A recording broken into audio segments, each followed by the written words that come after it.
So first, if you just want to get started kind of talking about Damian Rivera, obviously scoring his first MLS goal in his first minute on his first start. Yeah. What a start, right? Like, he's worked really hard. He's had basically 2 years with the second team as a first team player.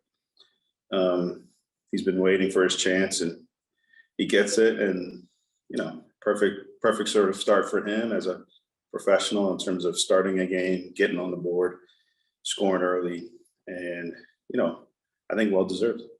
And next we'll go up to Drew Casey. Drew, you're unmuted now. Coach, kind of switching to the defensive side for you guys on Revs 2, has there been a commonality to the 2 straight clean sheets of 180 minutes, or from your perspective, have you done it in a lot of different ways to get to that back-to-back clean sheets mark? Yeah, I think first it starts with how we press the ball up higher up the field and turning teams over higher up the field in their half and not allowing them to get into a rhythm. Second, I think just in terms of defending in the box, whether it be off crosses or combination play, through balls, etc., set pieces. I think the guys have been excellent over the course of the last 2 games.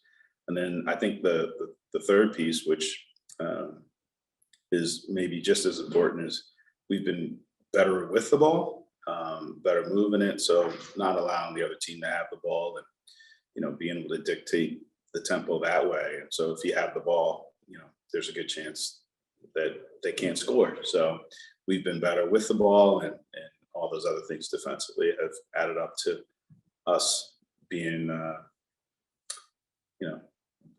having the ability to keep a clean sheet. Awesome. And then we're going to go to Jeff from you. Jeff, you're unmuted now. Hey, Clint, at this point, Esmir is obviously not unaccustomed to playing with older players, but he's had an opportunity to go off with the US U20 team a couple of times. And what is it that a player like Esmir can take from those opportunities with the U20 team? Yeah, so, I was a former youth, US national team head coach. And I think when you bring those guys in, they start to see that there's other talent out there. So first and foremost, knowing that, you're not the only guy with some talent, and it's a competitive environment, and you got to keep growing as a player, keep learning. The beauty of those camps a lot of times is you are exposed to other talented players, so they push you, and based on the camp, sometimes you're exposed to challenging games, whether they be international games or playing against older competition. And that's always a good way to see where you are as a player, see where you can improve. So I think those camps are always valuable for a guy, and usually it's a boost to their confidence as well. And we're going to go back to Drew Casey. Drew, you're unmuted now. And Clint, building off of that, did you have a conversation with Esmir before the camp? Have you had one since after, in terms of maybe some things to look out for, or did he share anything with you that he learned? If you've had that type of conversation, have you seen anything, if there's been training since then? Yeah, unfortunately, I haven't had a chance to really debrief with him yet. He trained up with the first team today, and we were off the previous 2 days since he got back. So we'll certainly take some time, and we'll catch up at some point this week and kind of get his thoughts and comments on the camp and what he thought about it. But in terms of like prior, yeah, it's just more about encouraging him to go in and have the right attitude, work hard, and try to represent himself well, and obviously the club well.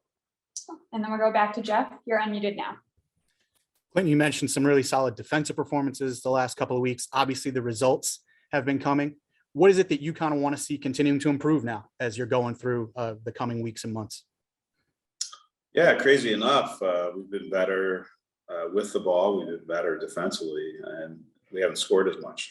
So I think, ultimately for us in the last 2 games, I felt we created some good chances and we were unable to score. So how efficient we've been in front of the goal has not been as good as we were in the first 3 games. I think we were a lot more efficient in terms of the ratio of chances to goals. And, so for me, I think the biggest thing is continue what we've been doing well, but can we now put the ball in the back of the net and make these games a little easier if they're going in the direction the last two have gone in.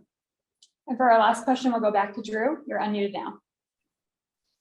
Coach, Columbus is the opponent. I know that within MLS Next Pro, you're balancing the developmental piece, but you're also trying to win games. As the table stands, you're both at the top right now in the East. It's still so early in the year, though. I'm curious if you look at that. And part two, who stands out on Columbus, or what about their style do you hope to relay to your guys as training continues this week? Yeah, so it is early, so I don't think we give too much credit to kind of whether we win or lose at this point. I think we just want to make sure that we're continuing to try to do the things that we discuss and talk about as a group, and for individuals to kind of continue to emerge as young players. As it relates to Columbus, yeah, they've shown that they've been pretty steady and solid in the back. They've shown to play a back five, and that's always difficult to break down. And so they've got good width on the field.